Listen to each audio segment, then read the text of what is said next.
भारताची कांद्याची निर्यात जी आहे ती मार्च महिन्यात 40% वाढली आहे. आनंदाची बातमी आहे. दुसऱ्या बाजूला आखाती देशांमध्ये युद्धाचा तणाव सुरू असताना सुद्धा दुबईमध्ये कांद्याच्या वाढलेल्या किमती त्या आता घसरून स्थिर झालेल्या आहे. सामान्य माणसांना आता तिथे कांदा रेग्युलर किमतीमध्ये मिळतोय तिथल्या सरकारच्या प्रयत्नानं. कांदा निर्यात होणं पूर्णपणे थांबलेला नाही.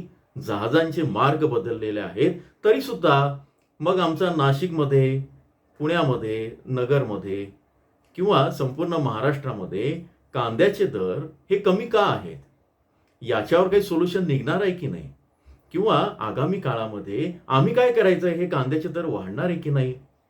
या सगळ्यांची सविस्तर माहिती आपण आजच्या व्हिडिओमध्ये बघणार आहोत. व्हिडिओ अतिशय महत्त्वाचा आहे तुमच्या संदर्भासाठी, म्हणून हा व्हिडिओ सेव्ह करून ठेवा अवश्य. नमस्कार, ॲग्रो शिवारमध्ये आपलं सर्वांचं स्वागत आहे. आज आहे सोमवार आणि तारीख आहे 20 एप्रिल 2024. ॲग्रो शिवारचं हे कॉपीराइटेड कंटेंट आहे हा इशारा देऊन आपण आता हा व्हिडिओ पुढे सुरू करतो. तर सगळ्यात महत्त्वाचा जो भाग आहे तो मार्च महिन्याचा विचार करूया. आपण या आधी सुद्धा जानेवारीमध्ये कांद्याची निर्यात कशी वाढलेली आहे, फेब्रुवारीमध्ये सुद्धा ती कशी होती आणि त्याच्या आधी कशी वाढलेली आहे याचे सगळे अधिकृत आकडेवारीसह माहिती आपण दिलेली आहे मागच्या व्हिडिओमध्ये. आता आपेडा आणि FAO यांच्यासह वाणिज्य मंत्रालय जे आहे भारताचं यांनी दिलेला आकडेवारीचा संदर्भ घेऊन एका पोर्टलनं असं सांगितलेलं आहे की मार्च महिन्यात कांद्याची निर्यात 40% वाढलेली आहे. म्हणजे मार्च महिन्यात जी निर्यात झाली एकूण मार्च 2026 मध्ये 1,35,000 मेट्रिक टन कांद्याची निर्यात झाली आहे. मार्च महिना शेतकरी बांधवांनो हा तोच महिना होता की ज्याच्या उत्तरार्धामध्ये किंवा ज्याच्या अगदी सुरुवातीलाच थोडंसं काही दिवस चांगले गेले आणि नंतर युद्धाच्या सगळ्या सावटानं जग काळोखलं, निर्यातीचे बाजारही काळवंडले. मात्र मार्चमध्ये जी काही निर्यात झाली त्या सगळ्या याच्यातनं तुम्ही विचार करा की निर्यातीची परिस्थिती किती चांगली असेल. हे असं का व्हावं? निर्यात एवढी चांगली का? तर सरकारने निर्यातीचे निर्बंध हटवले होते. 20% जो टॅक्स होता निर्यात करतो यंदा नव्हता. देशामध्ये कांद्याची स्थिती चांगली होती, साठाही चांगला होता आणि भारताचे दर इतर देशांच्या तुलनेत निर्यातीचे कमी असल्यानं पुन्हा भारतानं जोरदार एंट्री केली. यावर्षी काय झालं की बांगलादेशनं आपल्याला खूप मोठा त्रास दिला होता, पण भारतानं याच्यावर पर्याय शोधले. ते म्हणजे मलेशिया, व्हिएतनाम आणि श्रीलंका यांसारख्या मार्केटचे, आणि तिथे पूर्व आशियामध्ये निर्यात जोरदार सुरू झाली आणि त्याचा फायदा आपल्या निर्यातीचा आकडा वाढण्यात झाला. आता एप्रिलमध्ये काय स्थिती आहे? एप्रिलमध्ये मंदी आली आहे का? खरं तर आता 20च तारीख आहे आणि हे सगळे आकडे आपल्याला 1 ते 2 महिन्यांनी अपडेट होत असतात. तरी पण जो काही अंदाज किंवा जे काही व्यापारी सांगत आहेत की आम्हाला एप्रिलमध्ये निर्यात कमी झाली आहे वगैरे वगैरे, तर ते पण काय आहे ते बघूया. एप्रिलमध्ये असं झालं की तणाव कायम आहे, त्यामुळे जहाजांचे मार्ग बदलले आहेत.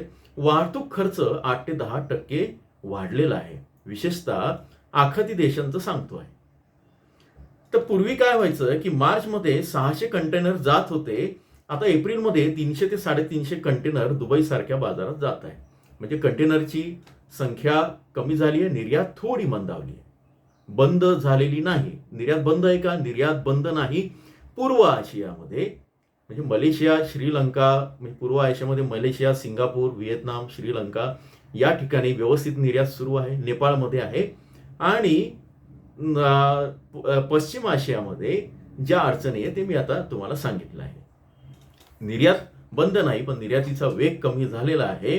आता दुबईची काय स्थिती आहे? दुबईच्या स्थिती संदर्भात आपण मागचे काही दिवस तिथल्या वेगवेगळ्या दैनिकांना, दुबई, ओमान, आखात या सगळ्या ठिकाणच्या वेगवेगळे दैनिक, मग खलेज टाइम्स असेल, गल्फ न्यूज असेल, या सगळ्या दैनिकांना, अल जझीरा असेल, यांच्यावरनं आपण माहिती घेत होतो. काही निर्यातीच्या संदर्भातले पोर्टल्स होते, काही गव्हर्नमेंटच्या अधिकृत तिकडे काही आकडेवारी होती का, ही सगळी माहिती आपण मिळवली आणि आपल्याकडे एक फार चांगली माहिती मिळाली. ती काय आहे? तर दुबईत कांदा नाही आहे का? दुबईत कांदा पुरेसा आहे. गल्फ न्यूज या स्थानिक वर्तमानपत्रानं दिलेल्या माहितीनुसार कांद्यानं दुकानं भरलेली आहेत. कांदा, टोमॅटो, बटाटा नियमित मिळतो आहे. दुबईला तुमचे नातलग किंवा कोणी असेल तर विचारून बघा. 2 ते 3 महिन्यांचा कांद्याचा साठा दुबई आणि या आखाती देशांमध्ये, विशेषतः UAE मध्ये असल्याचं तिथल्या सरकारनं अधिकृतरित्या वर्तमानपत्रांना सांगितलेलं आहे. त्यामुळे कांद्याचा पुरवठा व्यवस्थित आहे, 24 तास आहे.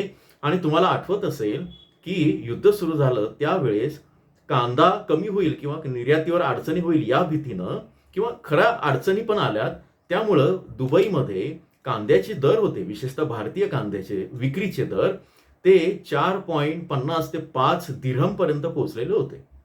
साधारण 1 दिरहम 25 रुपयाचा आहे, म्हणजे साधारण 1,200 रुपयापर्यंत पोहोचले.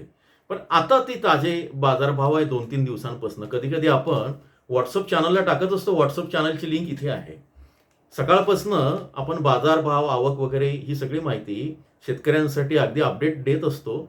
आणि त्यासाठी तुम्ही व्हॉट्सअप चॅनल फॉलो करा, तुम्हाला ती सगळी माहिती मिळेल. तर या व्हॉट्सअप चॅनलला आपण ती टाकलेली आहे, बरेचदा टाकत असतो. तर तिथं किती माहिती आहे निर्यातदारांनी दिलेल्या किंवा तिथल्या यांनी दिलेल्यानुसार, तो कांदा आता फक्त 1.3 दिरहमला विकला जातोय. ज्या अर्थी दुबईचे कांद्याचे बाजारभाव कमी आहे, त्या अर्थी कांद्याचा पुरवठा आहे असं समजायला हरकत नाही, असं सांगितलंय जात आहे अधिकृतरित्या. म्हणजे तुटवडा तिथे नाही. पण असं जरी असलं तरी हे कसं काय शक्य आहे? दुबई किंवा तिथलं सरकार एकाच मार्गावर अवलंबून नाही आहे. त्यांना समुद्र, रस्ता आणि विमान या तिन्ही मार्गांचा ते वापर करतायत. भारतातून अगदी विमानाने माल पाठवतायत. पण सगळ्यात महत्त्वाचं म्हणजे शेजारी इजिप्त आणि तुर्की जो आहे तिथला कांदा पण जातो आहे. भारताचा कांदा आता फ्रेटचे दर आहे ते महाग झाल्यामुळे तो आपल्याला परवडत नाही, यामध्ये हे वास्तव आहे. पण तिथूनही तो कांदा येतोय, त्यामुळे सुद्धा दुबईला कांद्याची उपलब्धता आहे.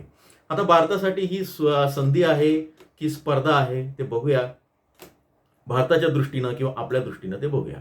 सकारात्मक काय? दुबईत मागणी कायम आहे. भारत अजूनही मोठा पुरवठादार आहे. म्हणजे चांगल्या प्रमाणात जो कांदा जातोय तो भारताचा आहे. आपल्याला जी आव्हानं येतात आपल्या समोर ती काय आहे? वाहतूक खर्च जास्त आहे आणि इजिप्त आणि येमेन, माफ करा मी तुर्की चुकून म्हणालो, येमेन यांची स्पर्धा आहे. आणि हे देश जवळ असल्यानं त्यांचा माल अगदी कमी खर्चात तिथे पोहोचतो आहे. पण माल जरी असला तरी दर्जा मात्र भारतीय मालाचा असतो. चव जी आहे ती भारतीय कांद्याची आहे. आपला GI टॅगिंग, नाशिक कांदा हा GI टॅग झालेला आहे. सगळ्या जगामध्ये तो वाखाणला जातो चवीसाठी, टिकाऊपणासाठी. त्यामुळे स्वस्त जरी नसला तरी दर्जेदार मालाला मागणी टिकून आहे. आता शेतकऱ्यांसाठी काय महत्वाचं आहे ते बघूया. मी सगळे मुद्दे लिहिलंय, त्यातले काही मी तुम्हाला वाचून दाखवत असतो. या सगळ्या याच्यामध्ये माझ्यासमोर लॅपटॉपवर मी ते लिहिलेलं असतं. तर महत्वाचं काय आहे की अफवांपासून सावध राहा. निर्यात बंद नाही, बाजार बंद नाही, निर्यात चालू आहे. फक्त प्रत्येक तुम्ही विकलेला सगळाच कांदा तिथं जातोय असं नाही, तो मर्यादित जातोय. फायदा कोणाला होतोय? ज्यांचा कांदा निवडक आहे, चांगल्या दर्जाचा आहे, निर्यातक्षम आहे. कारण आता पावसामुळे अनेक ठिकाणी कांद्याचं नुकसान झालंय, तो खराब येतो आहे. त्यामुळे पण ज्यांचा कांदा 55 प्लस असेल किंवा 45 प्लस असेल आणि साठवण क्षम असेल, निर्यातक्षम असेल, त्याला चांगला बाजारभाव मिळतो. योग्य वेळेत बाजारात आलेला माल जो आहे त्याला किंवा सुकवलेला त्याला सध्या बाजार मिळतो आहे. अडचण कोणाला आहे? की ज्यांचा अतिशय काय म्हणतात बिलो ॲव्हरेज आहे, मिक्स करून कांदा आहे, म्हणजे त्यांनी काही सॉर्टिंग केलेलं नाही आहे.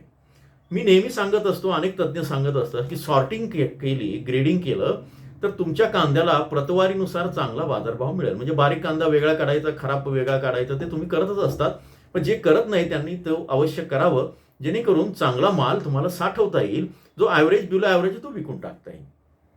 घाईत विक्री करतात, म्हणजे काही घ्यायचं नाही, सॉर्टिंग करायचं नाही आणि मग मला पैशांची गरज आहे, तर मग त्या शेतकऱ्यांचा नाईलाज असतो, त्यांना घाईत विक्री करावं लागते. अशा कांद्याला सुद्धा डिमांड नाही, इथे बाजारभाव कमी मिळतो. गुणवत्ता आणि वेळ हा इथे सर्वात महत्त्वाचा मुद्दा आहे. टायमिंग, तुम्ही कुठलं टायमिंग जे हे करता. आता शेवटी एकच आहे, निष्कर्ष काय आहे की दुबईत कांदा संपलेला नाही, भारताची निर्यात थांबलेली नाही. पण आता खेळ बदलतो आहे, मार्केट बदलतो आहे. कोण जिंकणार? तर ज्याच्याकडे जो बाजार समजेल, जो दर्जा राखेल आणि जो घाबरणार नाही. तुम्ही चुकीच्या बातम्यांना, अफवांना घाबरला, भाव पडतायत अशा अफवांना किंवा सोडलेल्या बातम्यांना तुम्ही घाबरला आणि कांदा पॅनिक होऊन जास्त प्रमाणात बाजारात आणला तर तुमचा विषय आजच संपून जाईल. आज किंवा या आठवड्यामध्ये जर तुम्ही कांदा विकला, थोडा थांबला, टप्प्याटप्प्याने विकला, तर मात्र तुम्हाला भीतीची गरज नाही, तुम्हाला संधी मिळेल. मात्र चांगला कांदा साठवून ठेवा, थोडं वाट पहा, मार्केटचा अंदाज घ्या आणि अशा अपडेट्ससाठी ॲग्रोशिवार हा एकमेव चॅनल असा आहे की जो विश्लेषण सर्व माहितीसह, अधिकृत माहितीसह, कुठेही मनाचं काहीतरी न जोडता पुराव्यांसह सांगत असतो. ॲग्रोशिवारला फॉलो करा. तुम्हाला जर जिल्हावार विश्लेषण पाहिजे असेल, आपण जे ॲग्रोशिवार मॉडेल डेव्हलप केलं आहे तर ते शिकायचं असेल तर तुम्ही कांदा प्रशिक्षणाचं जे आपलं कोर्स आहे तो जॉईन करू शकता जॉईनच्या बटनावर. आणि दर आठवड्याचे बाजारभाव जिल्हावार पाहिजे असेल तर जॉईनच्या बटनावर क्लिक करून मेंबरशिप होऊ शकतात. चॅनलला नवीन असाल तर लाईक करा, सबस्क्राईब करा. परत एकदा सांगतो, निर्यात बंद नाही, निर्यात सुरू आहे, उलट निर्यात वाढलेलीच आहे. मात्र हा थोडासा काळ योग्य टायमिंगचा नाही. कांदा विकावा की ठेवावा हा तुमचा प्रश्न आहे, तुमची मर्जी आहे. आम्ही कोणालाही कांदा विका ठेवा सांगत नाही, याचं डिस्क्लेमर दिलेलं आहे.